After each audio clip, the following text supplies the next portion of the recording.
আজকের লেকচারে আমরা যেটা শিখব সেটা হচ্ছে আয়নীভবন শক্তি বা এটাকে আয়নীভবন বিভবও বলা হয়।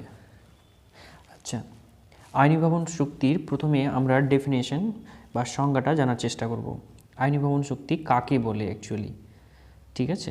তো আয়নীভবন শক্তি হচ্ছে গ্যাসীয় এবং বিচ্ছিন্ন অবস্থায় কোনো একটি পরমাণুর সর্ববহিস্থ কক্ষপথের একটা ইলেকট্রনকে পরমাণু থেকে সম্পূর্ণরূপে অপসারিত করে গ্যাসীয় অবস্থায় এক একক পজিটিভ চার্জ বিশিষ্ট আয়নে পরিণত করার জন্য সর্বনিম্ন প্রয়োজনীয় শক্তিকে এই মৌলের প্রথম আয়নন বিভব বা প্রথম আয়নীভবন বিভব বলা হয়। তো এটাকে আর একটু এনলার্জ করি। ধরো যে একটা গ্যাসীয় অণু যেটা বিচ্ছিন্ন অবস্থায় রয়েছে, যেটা গ্রাউন্ড স্টেটে রয়েছে, মানে হচ্ছে সর্বনিম্ন শক্তি স্তরে স্থিত অবস্থায় রয়েছে। তারপরে এই অবস্থায় যে সর্বনিম্ন শক্তি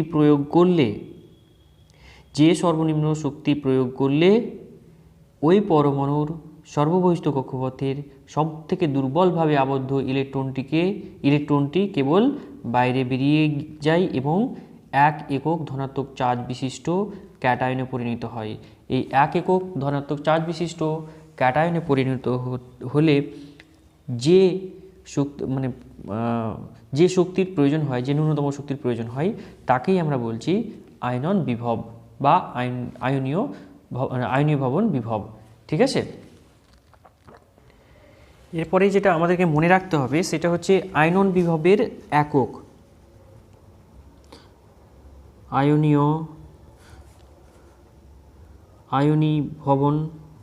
আয়নীভবন শক্তির এককটা হচ্ছে, এটাকে আমরা ইলেকট্রন ভোল্ট বা ইভিএ আকারে লিখতে পারি। এটাকে বলা হচ্ছে ইলেকট্রন ভোল্ট। ঠিক আছে? এই ইলেকট্রন ভোল্ট এককে প্রকাশ করা হয় অথবা ভোল্ট এককেও প্রকাশ করা হয়। আয়নীভবন বিভবকে আমরা এই এককে প্রকাশ করতে পারি। ঠিক আছে? আচ্ছা, যেমন একটা উদাহরণ হচ্ছে যে হাইড্রোজেনের আইপির ভ্যালু, আয়নাইজেশন পোটেনশিয়ালও বলা হচ্ছে এটাকে। তো তার জন্য এটাকে আইপি বলছি, আয়নাইজেশন পোটেনশিয়াল বা আয়নাইজেশন বিভব, আয়নীভবন বিভব বা আইপি বা আয়নাইজেশন পোটেনশিয়াল আর আয়নীভবন বিভব একই জিনিস। ঠিক আছে? তো এইটাকে আমরা আইপি হিসেবে ধরে নিচ্ছি। তো আইপির আমি যেটা বললাম এককটা হচ্ছে ইলেকট্রন বিভব বা ইলেকট্রন ভোল্ট বা ভোল্ট এককে প্রকাশ করা যেতে পারে। যেমন হাইড্রোজেনের ক্ষেত্রে মানে এই হাইড্রোজেন পরমাণুর ক্ষেত্রে এই আইপির ভ্যালু হচ্ছে বা মান হচ্ছে 13.6 ইলেকট্রন ভোল্ট। বোঝা গেল? এবার আমরা যেটা পড়ব সেটা হচ্ছে এই আয়নীভবন শক্তি কোন কোন বিষয়ের উপর নির্ভরশীল। ঠিক আছে? এইটা আমরা জানার চেষ্টা করব। এখন যে সমস্ত বিষয় আয়নীভবন শক্তির মানটাকে ইনফ্লুয়েন্স করে বা যে সমস্ত বিষয়ের উপরে আয়নীভবন শক্তির মান নির্ভর করে, সেই সমস্ত ফ্যাক্টরগুলো আমি একে একে বর্ণনা করার চেষ্টা করছি। আচ্ছা, প্রথম 1 নাম্বার, পরমাণুর আকার।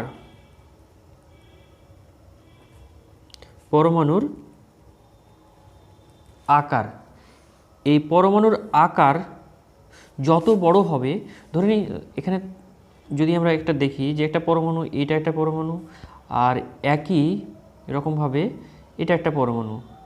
তো এই পরমাণুর আকার কার বড় বা পরমাণুর আকারটা বড় বা ছোট হলে আইপির ভ্যালু বা আয়নাইজেশন পোটেনশিয়ালের ভ্যালু কীভাবে পরিবর্তিত হয় সেটা আমরা এখান থেকে একটু জানার চেষ্টা করব। ঠিক আছে? তো আইপির ভ্যালু, পরমাণুর আকার যদি বাড়ে, অর্থাৎ এদিক থেকে যদি এদিকে যায়, পরমাণুর আকার যত বাড়বে আইপির ভ্যালু তত কমবে। ঠিক আছে? আকার যত বাড়বে আইপির মান তত ফল করবে। এবার এটাকে একটু ব্যাখ্যা করার চেষ্টা করি। আকার যদি বৃদ্ধি পায় তাহলে কি হবে না, পরমাণুর কেন্দ্র থেকে পরমাণুর কেন্দ্র বা নিউক্লিয়াস থেকে লাস্ট কক্ষপথের ইলেকট্রনের মধ্যে আকর্ষণ বলটা কিন্তু কমে যাবে। এইখানে যত মানে কাছে থাকবে ইলেকট্রনগুলো তাদের মধ্যে আকর্ষণটা তত বেশি।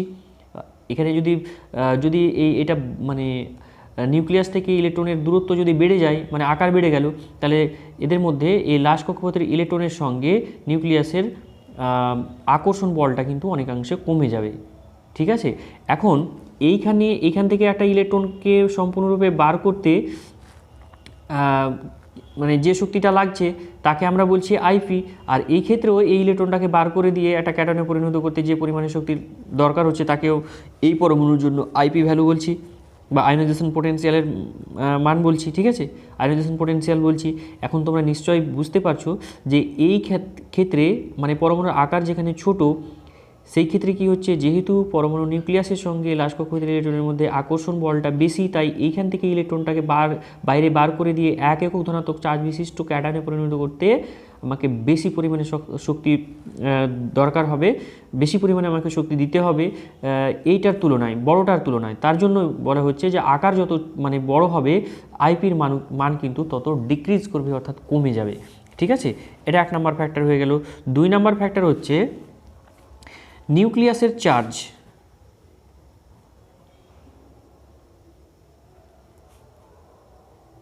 নিউক্লিয়াসের আধান বা চার্জ।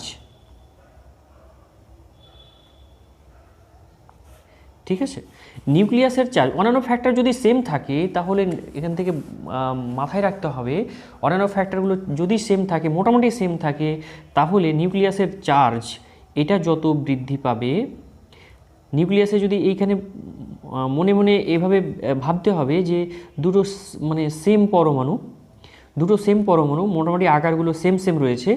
এখন যে পরমাণুর ক্ষেত্রে নিউক্লিয়ারের চার্জ যত বেশি হবে, এখানে ধরছি চার্জটা বেশি, এখানে চার্জটা কম, তাহলে এখানে যদি চার্জ বেশি হয় তো লাস্ট কক্ষপথের ইলেকট্রন ডিস্টেন্স তো একই। এখন এখানে একটা যদি চার্জটা বেশি থাকে তাহলে কি হবে, এই ইলেকট্রনটাকে বেশি পরিমাণে টানবে, আর বেশি পরিমাণে যদি টানে তাহলে এইখান থেকে এই ইলেকট্রনটাকে বাইরে বার করতে আমাকে বেশি পরিমাণে শক্তি দিতে হবে। তাই নিউক্লিয়াসের চার্জ যত বৃদ্ধি পাবে আইপির ভ্যালু তত বৃদ্ধি পাবে। আইপি মানে হচ্ছে যে ন্যূনতম শক্তি দিলে লাস্ট কক্ষপথের সবথেকে দুর্বলভাবে আবদ্ধ ইলেকট্রনটি কেবলমাত্র তার কক্ষপথ থেকে বাইরে বেরিয়ে যায় এবং এক একক ধনাত্মক চার্জ বিশিষ্ট ক্যাটায়নে পরিণত হয়। এইটা হচ্ছে আইপি ভ্যালু। তাহলে এইখান থেকে আমাকে ইলেকট্রনটাকে কি করতে হবে, এখান থেকে বাইরে বার করতে হবে, শুধুমাত্র বাইরে বার করতে হবে। এখন এটা এই নিউক্লিয়াস যত এটাকে দৃঢ়ভাবে আবদ্ধ করে রাখবে, যত তীব্রভাবে আকর্ষণ করবে, এই ইলেকট্রনটাকে বাইরে বার করতে আমাকে তত বেশি পরিমাণে শক্তির দিতে হবে। ঠিক আছে, তার জন্য কোনো এক মানে অন্যান্য ফ্যাক্টর যদি ইনট্যাক্ট থাকে অর্থাৎ অপরিবর্তিত থাকে, সেই ক্ষেত্রে যে পরমাণুর কেন্দ্রতে যত বেশি চার্জ থাকবে অর্থাৎ যত বেশি প্রোটনের সংখ্যা হবে, সেই পরমাণুর সবথেকে বাইরের কক্ষপথের একটা ইলেকট্রনকে বাইরে বার করতে তত বেশি পরিমাণে শক্তির দরকার হবে, আর তার জন্য কি হবে, তার আইপির মানটাও তো কিন্তু তত বেশি হবে। ঠিক আছে, তাহলে বোঝা গেল নিউক্লিয়াসের চার্জ যত বৃদ্ধি পাবে আইপির ভ্যালু কিন্তু তত বৃদ্ধি পাবে। আচ্ছা, এইবার আমরা যেটা নিয়ে আলোচনা করব তৃতীয় ফ্যাক্টরটা হচ্ছে অর্ধপূর্ণ বা সম্পূর্ণ ভর্তি উপকক্ষের প্রভাব। অর্ধপূর্ণ বা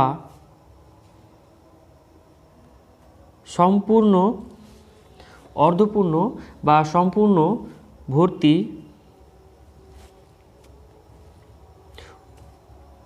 উপকক্ষের প্রভাব খুবই গুরুত্বপূর্ণ একটা বিষয়। আর এইটা নিয়ে এই ফ্যাক্টরটা নিয়ে কিন্তু একটা ডাইরেক্ট কোশ্চেনও পড়ে। কোশ্চেনটা কি আমি পরে বলছি, আগে জিনিসটা একটু বুঝে নেওয়ার চেষ্টা করি।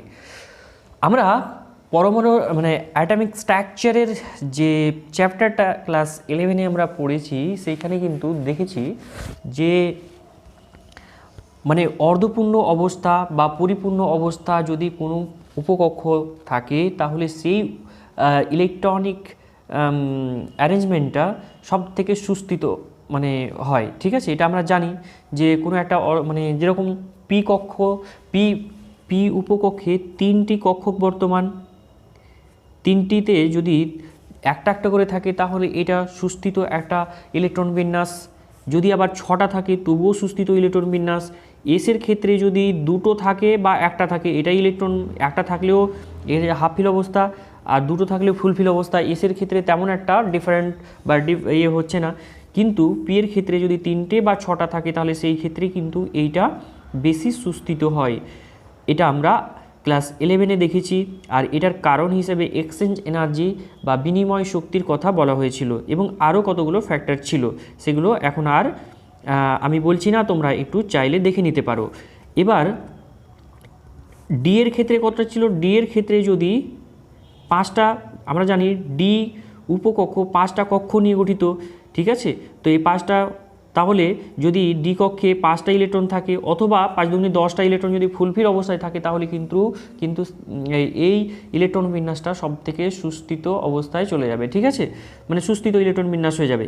যদি কোনো একটা পরমাণুর লাশ কক্ষপথ সুস্থিত অবস্থায় চলে আসে তাহলে সেইখান থেকে একটা ইলেকট্রনকে বাইরে বার করে দিতে কিন্তু বেশি পরিমাণে শক্তি প্রয়োজন হবে।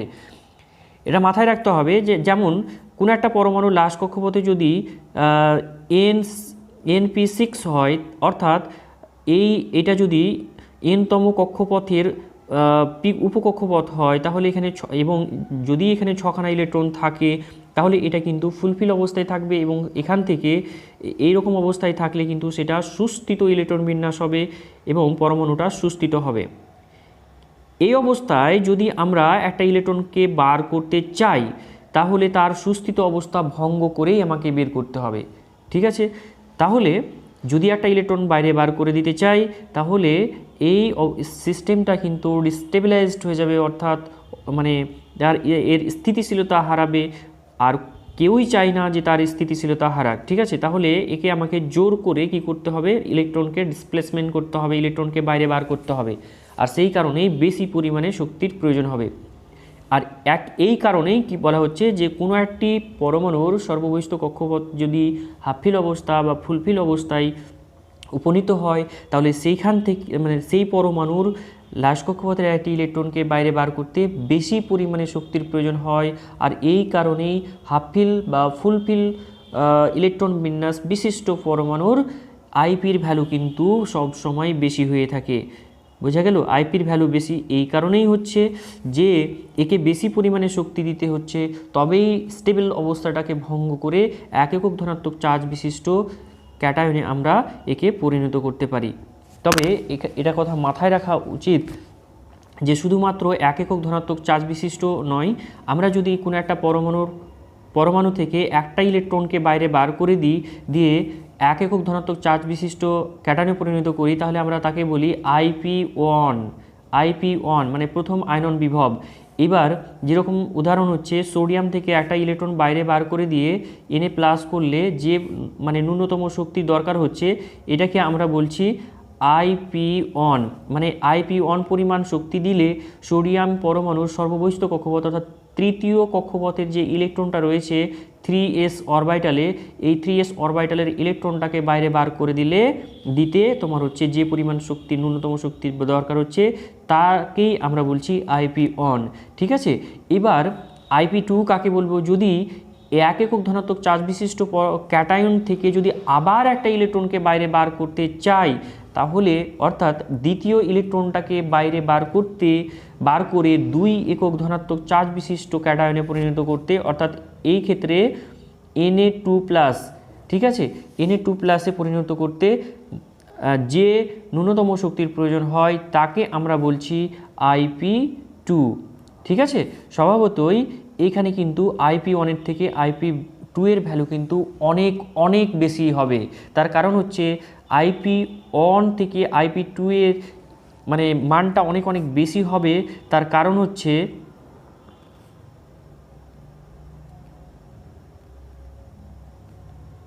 হচ্ছে যে এইখান থেকে নিউট্রাল পরমাণু থেকে একটা ইলেকট্রন বাইরে বার করে দিলে কিন্তু সোডিয়াম পজিটিভ চার্জ বিশিষ্ট ক্যাটায়নে পরিণত হলে সেখানে কিন্তু তার লাশ কক্ষপথে 8টা ইলেকট্রন ফুলফিল হয়ে যায়, সেই জন্য এটা কিন্তু সুস্থিত।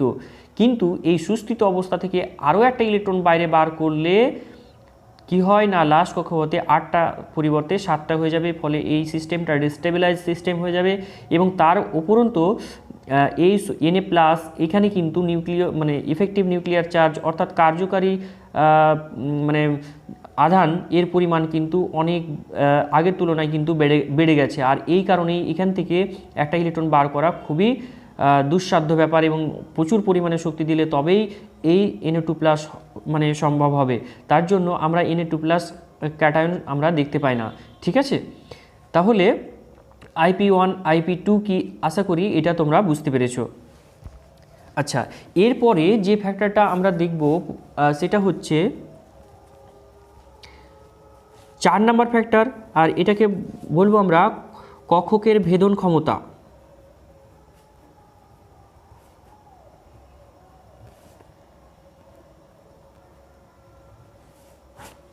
কক্ষকের ভেদন ক্ষমতা, তার আগে এটা বলে রাখি যে অর্ধপূর্ণ ও সম্পূর্ণ ভর্তি যদি উপকক্ষ প্রভাব যেটা বললাম আমি, এক্ষেত্রে একটা প্রশ্ন আসে যে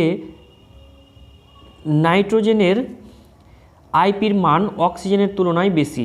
ঠিক আছে, কিন্তু উল্টোটা, অর্ডারটা উল্টো হওয়া উচিত। আমরা যখন পড়ব পুরো এরপরে আবার পড়ব সেটাকে, এবং এটাকে আলাদা করে পড়তে হবে। আর এবং এটা ডাইরেক্ট কোশ্চেন আসে, সেই কারণে এটা আমি পরের জন্য রেখে দিচ্ছি, পরে কোশ্চেন অ্যান্সার আকারে পড়াবো এটাকে আবার। ঠিক আছে, এবার আমরা চলে আসি কক্ষপথের ভেদন ক্ষমতা। কক্ষপথের ভেদন ক্ষমতা বলতে মানে পেনিট্রেটিং পাওয়ার যেটাকে বলা হয়, কক্ষপথগুলো কতটা মানে কোনো একটা পরমাণুতে উপস্থিত উপকক্ষপথগুলো মানে রিলেটিভলি কতটা নিউক্লিয়াসের দিকে প্রবিষ্ট হচ্ছে অর্থাৎ ধাবিত হচ্ছে, কতটা কাছাকাছি যাচ্ছে, যেটাকে বলা হয় পেনিট্রেটিং পাওয়ার বা ভেদন ক্ষমতা। তো ভেদন ক্ষমতা যদি এস, পি, ডি, এফ এই যে উপকক্ষগুলো রয়েছে এদের ক্ষেত্রে যদি আমরা দেখি তাহলে সব দেখতে পাবো যে এসের ভেদন ক্ষমতা সব থেকে বেশি, তারপরে পি, তারপরে ডি, তারপরে এফ। এটা হচ্ছে ভেদন ক্ষমতা, অর্থাৎ এরা তত বেশি নিউক্লিয়াসের দিকে ধাবিত হয়। এটা কোথা থেকে পাবো? সামারফিল্ডের সূত্র যেখানে পড়েছো তোমরা, সেখানে নিশ্চয় দেখেছো যে আমি মানে একটা ছোট দিয়ে দেখাই যে যদি মানে 3 নম্বর কক্ষপথ আসে তাহলে সেই ক্ষেত্রে কীরকম হয়, এই গোলাকৃতির যেটা সেটাকে আমরা বলি 3D, তারপরে আর একটা রয়েছে এটা হচ্ছে 3P, তারপরে আর একটু বেন্ড আকৃতির রয়েছে, এটা হচ্ছে আমরা বলি এটাকে 3S। অর্থাৎ এই ক্ষেত্রে এস, পি, ডি এই 3টি উপকক্ষের মধ্যে দেখো যে এস উপকক্ষটা একটা সময়ের জন্য কি হচ্ছে, দেখো সব থেকে কাছাকাছি যাচ্ছে নিউক্লিয়াসের, তার মানে এইটা ভেদ করে যাচ্ছে, কাছাকাছি নিউক্লিয়াসের কাছাকাছি যাচ্ছে।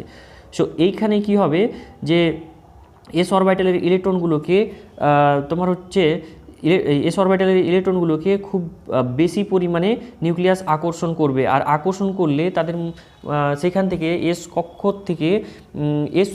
উপকক্ষ থেকে ইলেকট্রনকে বাইরে বার করতে বেশি পরিমাণে শক্তি দরকার হবে। আর বাইরে বার করতে বেশি পরিমাণে শক্তি দরকার মানেই হচ্ছে আইপির ভ্যালুটা বেশি হয়ে যাবে। তার জন্য ভেদন ক্ষমতা যত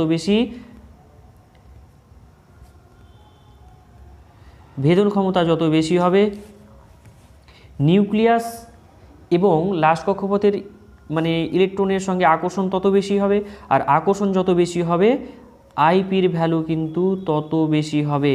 তাহলে ভেদন ক্ষমতার ক্রমটা আশা করি বোঝা গেল। আচ্ছা, এবার আমরা দেখব আয়নীভবন শক্তির পর্যায় সারণীতে পরিবর্তন কীরকম হচ্ছে। অর্থাৎ কোনো একটা মানে পিরিয়ডিক টেবিল বরাবর যেরকম আমরা জানি যে প্রথম দুটো শ্রেণীকে মানে এস ব্লক যেটাকে বলছি আমরা, এইটা আর এদিকে হচ্ছে 6খানা রয়েছে পি ব্লকটা। ঠিক আছে, তো এদিকে পি ব্লক আর এদিকে হচ্ছে এস ব্লক, এগুলোকে বলা হচ্ছে প্রতিনিধি মৌল। ঠিক আছে, তো এইখানে এগুলোকে বলা হচ্ছে এক একটা শ্রেণী, এগুলোকে বলা হচ্ছে এক একটা পর্যায়, আর এগুলো হচ্ছে এক একটা শ্রেণী। তাহলে 1 নম্বর শ্রেণী, 2 নম্বর শ্রেণী, 3 নম্বর শ্রেণী, 4 নম্বর এরকম করে আছে। তারপরে 13, 14, 15, 16, 17 করে 18 পর্যন্ত এখানে রয়েছে শ্রেণীর সংখ্যাগুলো। এখানে পর্যায়টা আমরা জানি, এখানে 1 নম্বর পর্যায়, 2, 3, 4 এরকম করে আছে পর্যায়গুলো। তাহলে যেটা দেখব যে কোনো একটা পর্যায় বরাবর, এই পর্যায় বরাবর যদি এদিক থেকে এদিকে যায়, যেরকম এখানে আছে লিথিয়াম, তারপরে আছে বেরিলিয়াম, ঠিক আছে, বেরিলিয়াম, তারপরে এখানে হচ্ছে boron, carbon, nitrogen, oxygen, fluorine, neon, তারপরে এখানে হচ্ছে সোডিয়াম, তারপরে এখানে হচ্ছে ম্যাগনেসিয়াম, অ্যালুমিনিয়াম, এরকম করে চলতে থাকবে। তো এই পর্যায়, কোনো একটা পর্যায় বরাবর আমরা যদি বাম দিক থেকে ডান দিকে যাই, তাহলে দেখা যাচ্ছে যে পরমাণুর আকার ছোট হয়ে যায়। আর আকারের সঙ্গে আমি আইপি ভ্যালুর মানে কম্প্যারিজনটা বলেছিলাম যে যত আকার ছোট হবে, আকার যত ছোট হবে, পরমাণুর নিউক্লিয়াস এবং লাশ কক্ষপথের ইলেকট্রনের সঙ্গে আকর্ষণ তত বেশি হবে। আর যত আকর্ষণ বেশি হবে, সেই ইলেকট্রনটাকে বাইরে বার করে দিয়ে এক একক ধনাত্মক চার্জ বিশিষ্ট ক্যাটনে পরিণত করতে বেশি পরিমাণে শক্তি লাগবে। অর্থাৎ লাশ কক্ষপথের ইলেকট্রনটাকে বাইরে বার করতে বেশি পরিমাণে শক্তি লাগবে। কেন না, নিউক্লিয়াস তাকে দৃঢ়ভাবে ধরে রেখেছে, তার জন্যই, আর কিছুই না ব্যাপারটা।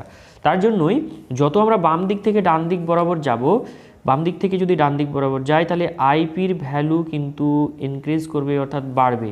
এটা বুঝতেই পারলাম আমরা, ঠিক আছে। একই রকমভাবে যদি আমরা তৃতীয় পর্যায় থেকে তৃতীয় পর্যায় বরাবর সোডিয়াম, ম্যাগনেসিয়াম, এইভাবে যদি আমরা যাই, ঠিক আছে, অ্যালুমিনিয়াম, সিলিকন, তারপর নাইট্রোজেন, ফসফরাস, সালফার, ক্লোরিন, নিয়নের নিচে আছে আর্গন। তো এই বরাবর যত যাব আমরা, আইপির ভ্যালু কিন্তু বাড়তে থাকবে। আশা করি বোঝা গেছে ব্যাপারটা। অন্যান্য ফ্যাক্টরগুলো যদি ইনট্যাক্ট থাকে, অর্থাৎ অপরিবর্তিত থাকে, তবে আমরা দেখেছি এর আগেই যে সাইজের ফ্যাক্টর মানে খুবই প্রমিনেন্ট, অর্থাৎ সাইজ যদি ছোট হয়ে যায় তাহলে এটা হবে আর কি। আর এখানে এই যে দ্বিতীয় পর্যায় বা তৃতীয় পর্যায়ে, একটা নির্দিষ্ট পর্যায়ে কিন্তু এখানে কি হয় না, মানে আকারের তো পরিবর্তন হয় না।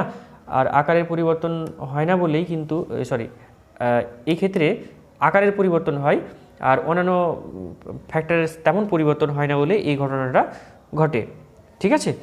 এইবার আমরা যদি এটাকে শ্রেণী বরাবর দেখি, ওপর থেকে নিচের দিকে যদি আসি তাহলে যেটা হবে, পরমাণু নিউক্লিয়াসের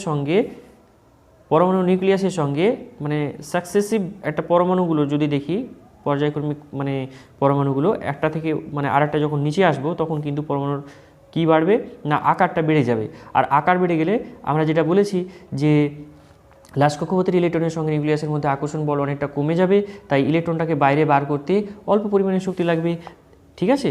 আর এই কারণেই কিন্তু ওপর থেকে নিচে আসলে, কোনো একটা শ্রেণী বরাবর উপর থেকে নিচে আসলে আইপির ভ্যালু কিন্তু কমে যায়।